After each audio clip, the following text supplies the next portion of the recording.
زبور 84 خدا کے گھر کا اشتیاق۔ اے رب الافواج، تیرے مساکن کیا ہی دلکش ہیں۔ میری جان خداوند کی بارگاہوں کے لیے آرزو مند ہے، بلکہ گداز ہوتی ہے۔ میرا دل اور میرا جسم زندہ خدا کے لیے اشتیاق سے للکارتے ہیں۔ چڑیا کو بھی ٹھکانہ ملتا ہے اور ابیبیل کو گھونسلہ، جہاں اپنے بچوں کو رکھے، یعنی تیرے مذبحوں کے پاس اے رب الافواج۔ اے میرے بادشاہ اور میرے خدا، اے خداوند، مبارک ہیں وہ جو تیرے گھر میں رہتے ہیں، وہ تو ہمیشہ تیری ستائش کرتے ہیں۔ مبارک ہے وہ آدمی جس کی قوت تجھ سے ہے، جب اس کے دل میں زیارت کا خیال ہے۔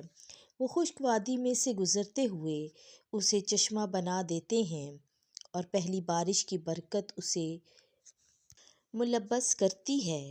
وہ قوت سے قوت تک چلتے جائیں گے، وہ صیون میں خداؤں کے خدا کو دیکھیں گے۔ اے رب الافواج، میری دعا سن، اے یعقوب کے خدا کان لگا۔ اے خدا، ہماری سپر کو دیکھ اور اپنے ممسو کے چہرے پر نگاہ کر۔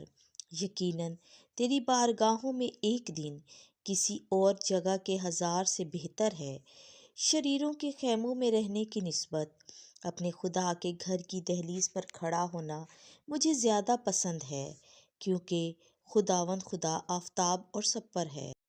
خداوند فضل اور جلال کا بخشنے والا ہے، وہ ان سے کوئی اچھی چیز دریغ نہیں کرتا جو دل کی بے گناہی میں چلتے ہیں۔ اے رب الافواج، مبارک وہ شخص ہے جو تجھ پر بھروسہ رکھتا ہے۔ آمین۔